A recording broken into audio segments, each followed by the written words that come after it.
آگاہ کرے. انسان کو بندہ رحمان بننے کے لیے قرآن سے بہتر کوئی چیز رہنمائی نہیں دے سکتی. تو لہٰذا اب ہم قرآن ہی کی طرف رجوع کرتے ہیں کہ یہ کب نازل ہوا اور اس کے نازل کرنے کا مقصد رب کے نزدیک کیا ہے. ہم قرآن مجید ہی کے ذریعے اس کو سمجھنے کی کوشش کرتے ہیں. اللہ تعالیٰ قرآن مجید میں ارشاد فرماتا ہے، سورہ بقرہ کی آیت ہے 185. ترجمہ ہے اس کا، رمضان کا مہینہ یعنی وہ ہے جس میں قرآن اتارا گیا، جو لوگوں کے لیے ہدایت ہے اور جس میں رہنمائی کرنے والی یعنی حق و باطل میں امتیاز کرنے والی واضح نشانیاں موجود ہیں. اب ہم اس آیت کو تھوڑا سا سمجھنے کی کوشش کرتے ہیں. اور آپ نے یہاں پہ دیکھا کہ ہدی للناس، رہنمائی کرنے والی کتاب جو ہے قرآن مجید کو قرار دیا گیا. جیسا کہ ہم نے پہلے بھی ابتدا میں نے آپ کو کہا کہ اس کا بنیادی جو مقصد ہے وہ انسان کو رشد و ہدایت کا جو بنیادی ذریعہ ہے وہ قرآن مجید ہی ہے. یہی اس کا بنیادی مقصد ہے. اب یہ ہماری خوش نصیبی ہے کہ رب تعالیٰ نے قرآن مجید کو رمضان کے مہینے میں اتارا اور اسے رشد و ہدایت کا ذریعہ قرار دیا، جیسا کہ ترجمے سے بھی ہمارے سامنے یہ بات واضح ہو جاتی ہے. اب اس آیت کے اندر جو لفظ ہے ہدی للناس، یہ الفاظ کو غور کیجئے. یہ ہمیں پکار کر یہ دعوت دے رہے ہیں کہ قرآن کا مقصد کیا ہے، قرآن مجید کو نازل کرنے کا ریزن کیا ہے، قرآن ہمیں کیوں عطا کیا گیا ہے، قرآن کو ہمارے لیے ہمیشہ کے لیے آیا محفوظ کیوں کیا گیا ہے، قرآن کے پڑھنے کی ترغیب ہمیں کیوں دی گئی ہے، قرآن کے ایک ایک حرف کو پڑھنے پر 10 نیکیوں کا وعدہ جو ہے وہ کیوں کیا گیا ہے. جیسا کہ نبی کریم صلی اللہ علیہ وسلم نے ارشاد فرمایا، اور آپ نے یقیناً یہ حدیث جو ہے وہ سنی ہوگی کہ جس نے قرآن مجید کا ایک حرف پڑھا اس کے لیے نیکی ہے اور ایک نیکی 10 نیکیوں کے برابر ہے. میں یہ نہیں کہتا کہ الف لام میم ایک حرف ہے، بلکہ الف الگ، لام الگ اور میم الگ حرف ہے. ہر ایک حرف پر ثواب جو ہے وہ 10 نیکیوں کا ہے. جامع ترمذی کی یہ حدیث ہے. تو آپ سوچیں کہ قرآن کے الفاظ و کلمات کو پڑھنے پر اتنا زیادہ جو ہے اجر و ثواب رب تعالیٰ نے عطا کرنے کا وعدہ کیا، وہ کیوں کیا؟ یعنی انسان کو اتنی ترغیب کیوں دی گئی ہے؟ اب بے شمار آپ احادیث کریمہ دیکھتی ہیں جس میں قرآن مجید پڑھنے کا اس پر رغبت دلائی گئی ہے، اس کی برکتیں جو ہیں وہ بیان کیے گئے ہیں تاکہ انکریج لوگوں کو کیا گیا ہے تاکہ وہ قرآن مجید کو پڑھیں. تو کیا یہ ایسے ہی رغبت دلانے کی کوشش کی گئی ہے؟ نہیں، بلکہ اس کے پیچھے مقصد ہے. وہ کیا مقصد ہے؟ تاکہ جب انسان بار بار جب قرآن مجید پڑھے گا، بار بار اس کی طرف رجوع کرے گا، تو اسی صورت میں اسے ہدایت حاصل ہو سکتی جو اس کا اصل مقصود تھا. یعنی تاکہ انسان جو ہے اس سے ہدایت حاصل کر سکے. ہدایت کب حاصل ہوگی؟ جب انسان اس کو پڑھتا ہوگا. اور پڑھے گا کب؟ جب اسے موٹیویٹ کیا جائے گا کہ آپ قرآن پڑھو، قرآن پڑھنے کے یہ ثواب ہے، قرآن پڑھنے سے یہ اجر دیا جاتا ہے، قرآن کی برکتیں ہیں. بے شمار احادیث کریمہ میں قرآن مجید کی بہت ساری آیات کی فضیلتیں بیان کی گئی ہیں، بہت ساری آیتوں کے جو ہے برکتیں بیان کی گئی ہیں.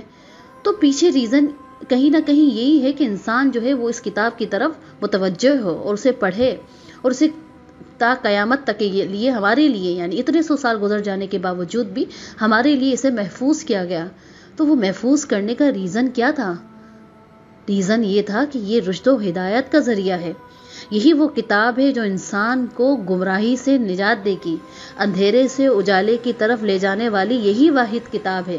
جب انسان پڑھے گا، اس پہ غور و فکر کرے گا، اس کے الفاظ کو سمجھے گا، اس کے مفہوم کو سمجھے گا، اپنی زندگیوں میں اس کے آیتوں کو رکھتے ہوئے غور و فکر کرے گا، تو اسے ضرور اللہ تعالیٰ جو ہے ہدایت عطا فرمائیں گے. یہاں تک جو ہم نے قرآن مجید کے نزول کا مقصد جو ہے ہم نے قرآن مجید کی سورہ بقرہ کے ذریعے سمجھنے کی کوشش کی. اب ہم چلتے ہیں اس سے پہلے کی جو اگر کتابوں کو اللہ تعالیٰ نے جو ان کے کتابوں کو نازل کیا تو اس کا بنیادی مقصد جو تھا، یا یوں کہہ لے کہ الہامی کتابوں کے نزول کا مقصد کیا ہوا کرتا تھا، اس کو بھی تھوڑا سا جان لیتے ہیں. اور قرآن مجید ہی کے ریفرنس سے انشاءاللہ ہم اس باتوں کو سمجھنے کی کوشش کریں گے کہ قرآن مجید کی جتنے بھی مقاصد ہیں ہم ان کو قرآن مجید ہی کے ریفرنس سے جانیں. تو گویا اللہ تعالیٰ الہامی کتابوں کے بارے میں، ان کے نزول کے مقاصد کے بارے میں اللہ تعالیٰ قرآن مجید میں ارشاد فرماتا ہے. سورہ بقرہ کی بھی آیت ہمارے سامنے موجود ہے، سورہ مؤمنون کی آیت بھی ہمارے سامنے موجود ہے. یہ آپ اور ہم سبھی جانتے ہیں کہ اللہ تعالیٰ نے جتنی بھی کتابیں انبیاء کرام علیہم الصلوۃ والسلام پر نازل کی اس کا مقصد جو تھا لوگوں کو ہدایت دینا تھا.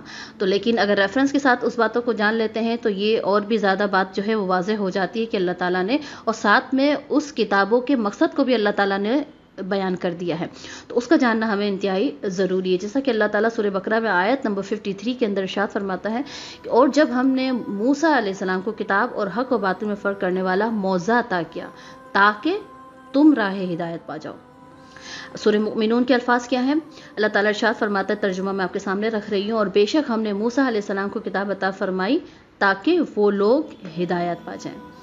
ٹھیک ہے، تو یہاں پہ دونوں آیتوں کے اندر اگر ہم دیکھتے ہیں تو مفہوم جو ہے وہ دونوں کا سیم ہے.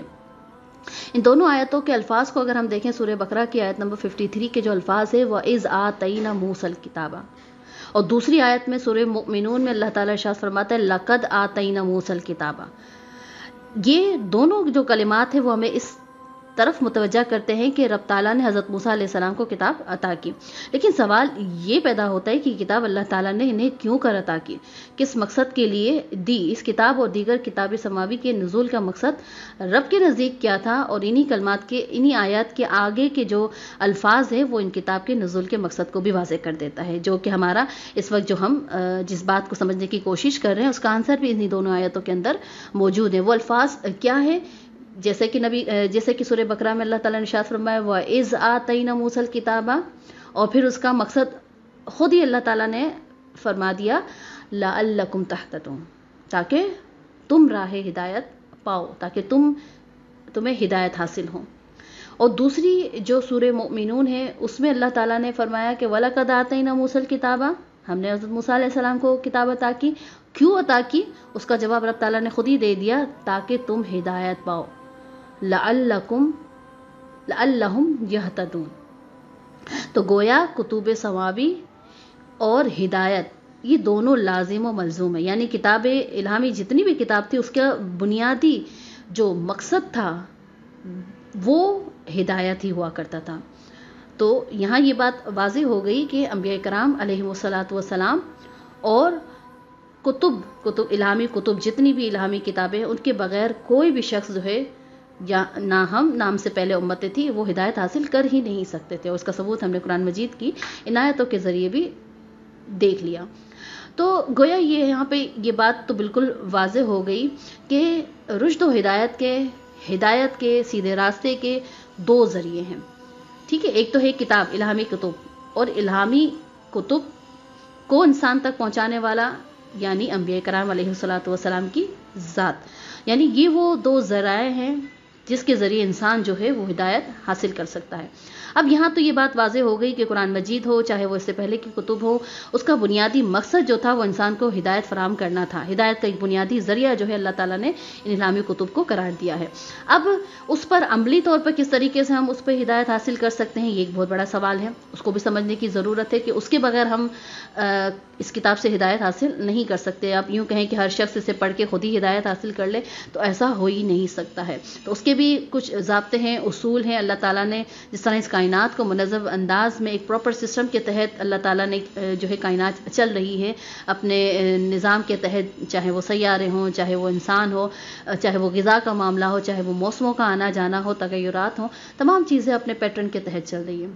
تو ویسے ہی اللہ تعالیٰ نے انسان کی تعلیم و تربیت کے لیے، انسان کی ہدایت کے لیے بھی ایک پیٹرن بنایا. وہ پیٹرن کیا تھا کہ انبیاء کرام علیہ الصلوۃ والسلام جو ہے اس دنیا میں آئے اور انہوں نے لوگوں کو اللہ کا پیغام دیا. تو گویا انبیاء کرام علیہ الصلوۃ والسلام کی ذات بھی ہمارے لیے ہدایت کا بنیادی ذریعہ ہے کہ ان کی انہوں نے زندگی کیسے گزاری، کس بات کا حکم دیا، کس بات کا انکار کیا، اس کو بھی سمجھنا ہمیں نہایت ہی ضروری ہے. جب ہم ان کی زندگیوں کو دیکھیں گے، جیسے کہ ہمارے نبی حضرت محمد مصطفیٰ صلی اللہ علیہ وسلم جس کے ذریعے ہمیں قرآن مجید ملا، تو ان کی زندگی کو بھی سمجھنا انتہائی ضروری ہے. مزید اس باتوں کو قرآن مجید کے ریفرنس کے ذریعے بھی جاننے کی کوشش کریں گے کہ آیا نبی کریم صلی اللہ علیہ وسلم کی ذات اور ان کی عملی یعنی جو نبی کریم صلی اللہ علیہ وسلم نے اپنی زندگی جس طرح گزاری، ان کی اطاعت ہمارے لیے کتنی لازم ہے۔ ہدایت حاصل کرنا ہے تو اس کا کیا ضابطہ ہے، ہدایت حاصل کرنے کے لیے ہمیں کن چیزوں کا پابند کیا گیا ہے کہ اسی صورت میں ہمیں ہدایت حاصل ہو سکتی ہے، ہم ہدایت پا سکتے ہیں، ان تمام باتوں کو انشاءاللہ ہم نیکسٹ کی جو ہماری ویڈیو ہوگی اس میں سمجھنے کی کوشش کریں گے۔ اس کے ساتھ ہی میں آپ لوگوں سے اجازت چاہوں گی کہ اللہ تعالیٰ ہمیں جو کچھ ہم نے یہاں پہ سنا ہے اور سمجھنے کی کوشش کی ہے، اللہ تعالیٰ اس کوششوں کو اپنی بارگاہ میں قبول فرمائے، اور مزید انشاءاللہ ہم بہترین اور اچھے جو ہے ویڈیو کے ساتھ انشاءاللہ آپ کے ساتھ حاضر ہوتے رہیں گے، اور مزید جو یہ سلسلہ ہے وہ انشاءاللہ اس کو اسی طرح جاری رکھیں گے اور مزید باتوں کو آئندہ کی ویڈیو میں سمجھنے کی کوشش کریں گے۔ اس کے ساتھ ہی مجھے سائرہ بانو کو اجازت دیجیے۔ السلام علیکم ورحمۃ اللہ وبرکاتہ۔